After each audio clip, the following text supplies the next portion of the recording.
This is the Cowboys Report. I am Tom Downey, and unlike Jerry Jones, Stephen Jones, the Joneses, Jones-I, whatever it is, I have a plan to actually help the Cowboys this offseason. Is it guaranteed to work? No, probably not, but it certainly helps you at least try to get further than what you have in recent years. In total, it's 12 steps. It's kind of merged a couple times with longer ones, but that's quite okay.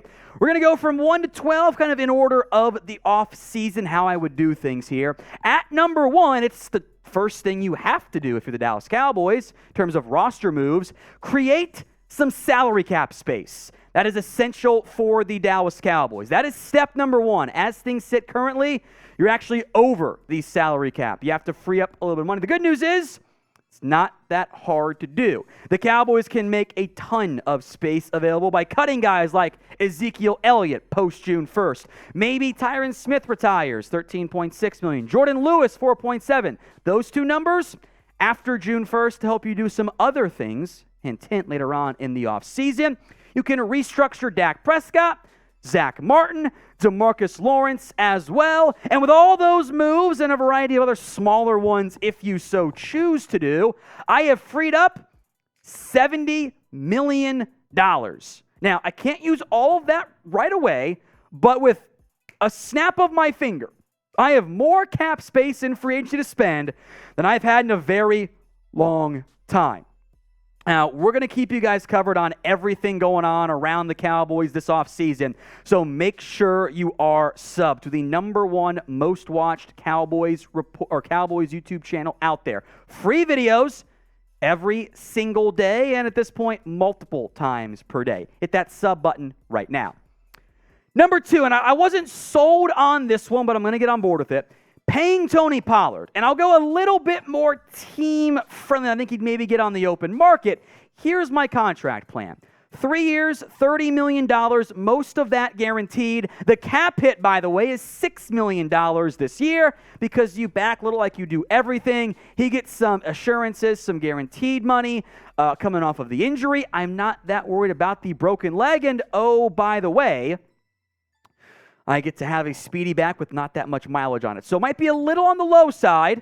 I think it's a doable deal here. So do you want to pay Tony Pollard? Y for yes, N for no. Vote for me in the comment section what you want to do with Tony Pollard. Coming off the injury in the great year, why to pay him and not to? Some other off-season re-signings I want to do. I'll focus on the big names here. You can bring back some smaller guys that cost you next to nothing. 3 big deals I'm doing. Leighton Vander Esch, 3 years, $23.5 million. Again, maybe a little bit on the low side, but I think the history of next stuff is going to be a turnoff for other teams. A $4.5 million cap hit. Donovan Wilson gets the J-Ron Kearse deal. Copy-paste, 2 years, $10 million. Cap hits barely at 3.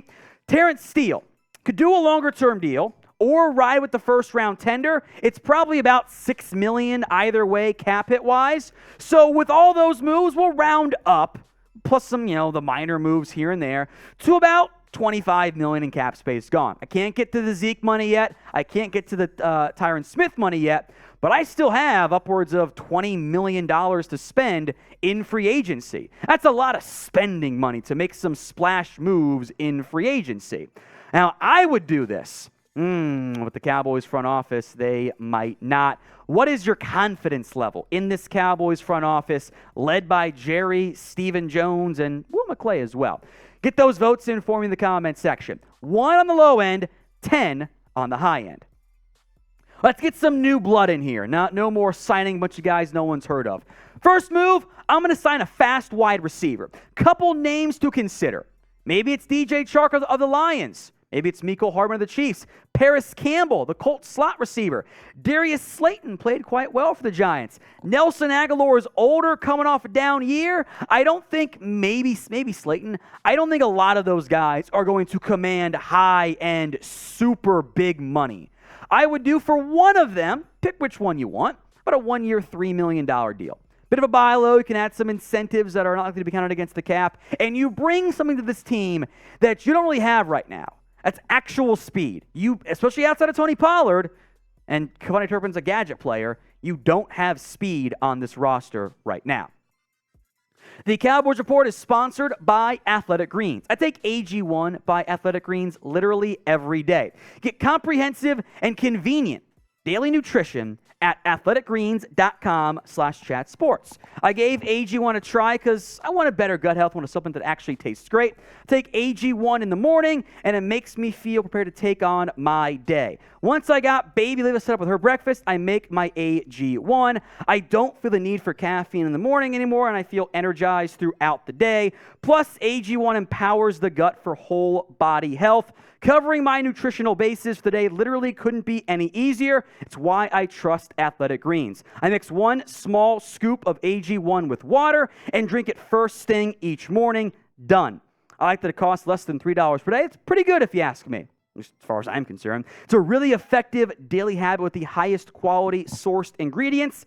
It's the old win-win. If a comprehensive solution is what you need from your supplement routine, then Athletic Greens is giving you a free 1-year supply of vitamin D and 5 free travel packs with your first purchase. Go to athleticgreens.com/chatsports. That's athleticgreens.com/chatsports. Check it out, folks. The link is in the comment section and the description of today's video. You got to try out AG1 by Athletic Greens. Trust me, you guys will not regret it.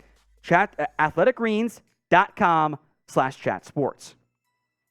Number 5, bring me my fatty. Sign a stud defensive tackle in free agency. 3 names I will mention, various costs involved. I would love nothing more than to bring in Deron Payne. This is my dream free agent signing. I would not be surprised if he asked for more than what the Cowboys were prepared to give him. Maybe the ages for Javon Hargrave, Dalvin Tomlinson, who've hit free agency once already, drive down their overall contracts. Payne is younger. Any of these 3 guys would give you maybe an upgrade over Hankins you could also bring back if you want to, and give you a disruptive, talented defensive tackle. My max offer, 4 years, $69 million, a $10 million cap hit in year 1. It might not be enough for Payne. It might be too much for a Tomlinson. You can adjust it for the player. But again, you have the money to do it if you want to. Step number 6. How about you sign an offensive guard, especially in the event that Tyron Smith does retire. Keep Tyler at left tackle, Tyler Smith at left tackle, and go get a plug-and-start guard on the offense. Let's be honest. In the event that Tyron Smith does retire, you're not actually paying that much for your offensive line anymore. It's Zach Martin, and that's kind of it, minus some Terrence Steele stuff. 3 names. Ben Powers from the Ravens. Isaac Suamilo, I botched that one. Siamalo, thank you, Jeremy. Should have the pronunciation in front of me. If he signs, I'll learn it. For the Eagles, Dalton Reisner for the Broncos. About 4 years, $40 million. Might be a little bit on the low end for one of those guys, high end for the other. Reisner's the one that jumps out to me. Maybe it's a fair offer. He's coming off a bit of a down year. Blame the Broncos offense there. $6 million cap hit in year 1. I actually have invested in a big-time guard to help out your offense overall. Number 7, I'm going to let Dalton Schultz leave. And I feel bad about that. I think Schultz is a good football player. I also think that without Dak, he's not nearly as effective because I watched him with Cooper Rush not make as many plays. In the end, Schultz is a good player. But I can take that, whatever, $12 million or $10 million it would cost, and I can give it to Tony Pollard, a left guard. I can go pay for a defensive tackle. I don't want to pay him great money, top-end, tight-end money, when I think I have some young pieces and guys like Jake Ferguson, Hendershot that I can ride with instead. So what do you want to do with Dalton Schultz? Type K for keep him, or type in L for let leave. You can let me know in the comment section. We're bringing back a Cowboys legend too. How about Byron Jones, who I fully expect to be cut by the Miami Dolphins. And they saved $13.6 million. He missed all of last season due to an injury. The Byron Jones in Miami, especially because he was hurt all year, is not the one you remember in Dallas. He just hasn't been that type of player. Now, the numbers actually look a little bit rough. No interceptions. That's not his game. High yardage. Remember what the Dolphins have asked out of him. It's a lot of man coverage with little safety help. So you're going to get burnt. But the Dolphins with Brian Flores had success with Byron Jones and Xavier Howard out there. I don't think he'd be that expensive. And it would give you a shorter-term cornerback option while Kelvin Joseph, Nashawn Wright, or maybe more likely a Deron Bland, Israel Mukuamu, and a draft pick play out better in the long run.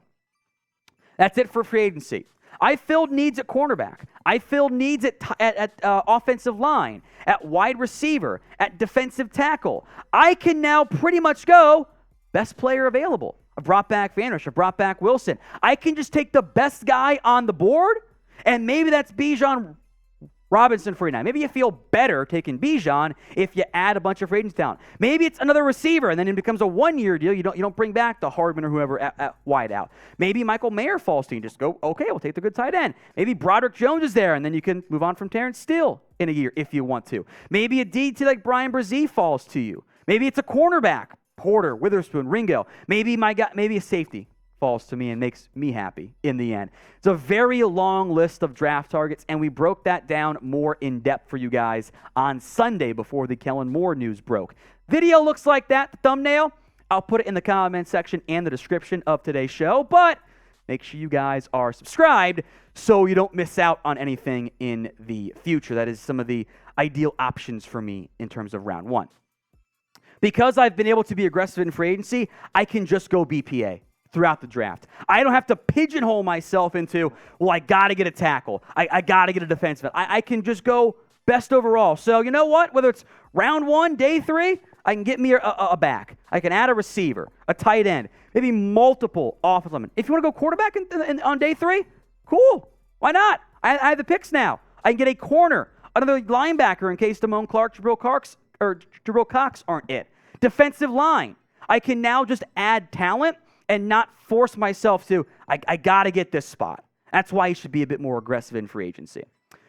Number 11, I'm going to pay both Trayvon Diggs and CeeDee Lamb this offseason. And it will be expensive. Make no mistake, that's how it works when you have talented young players. No more lowball and BS here. Remember, I could do this after June 1st, and I don't pay them that much right now. I got plenty of backup money from the Zeke Elliott, Tyron Smith moves. Diggs gets 5 years, $103 million. He becomes the second highest paid cornerback, and in a year or two, he's no longer top 5 at the position. That's a good move as far as I'm concerned. CeeDee Lamb, meanwhile, I can wait until after Diggs because Lamb has, well, he's got the 5th-year option. So it's 4 years since I have the 5th-year option still. $114 million, that's a lot of money. Second highest paid wide receiver, and ideally, I do it before guys like Justin Jefferson get paid, and that deal looks even better because receivers and the contracts only go up. Big money? Yeah, but I can make it work. I will carry over cap space if I do this route the way I have laid it out. But most importantly, number 12, Jimmy Johnson goes into the Ring of Honor at long last. Jerry gets over himself, and we cancel Rowdy. It is long past time that cancel culture has come for Rowdy. The Cowboys have had no success with Rowdy involved in this franchise. He has been a curse, whether we admit it or not. Get rid of the Jimmy Johnson Ring of Honor curse, put him in, get rid of Rowdy, and take care of that issue moving forward. Is it a little bit of a superstitious? I'd say I'm a little stitious, but I'm on board doing that if I were the Dallas Cowboys. One more time, your plan. I'm going to create some cap space, $70 million. I'll pay Tony Pollard. I'll pay Wilson. I'll pay Van Der Esch. I'll add a cheap, short-term, fast wide receiver. I'll sign a stud defensive tackle. I'll sign a starting left guard with Tyler Smith now at left tackle. I'll let Dalton Schultz leave. I'll bring back Byron Jones on the mega cheap. I'll go pure BPA in round one and throughout the draft. I'll pay Diggs. I'll pay Lamb. I'll get Jimmy in the Ring of Honor, and I'll cancel Rowdy. So grade it. My offseason plan, A, B, C, D, or F, how well do you think I did in the end? Get those votes in for me in the comment section.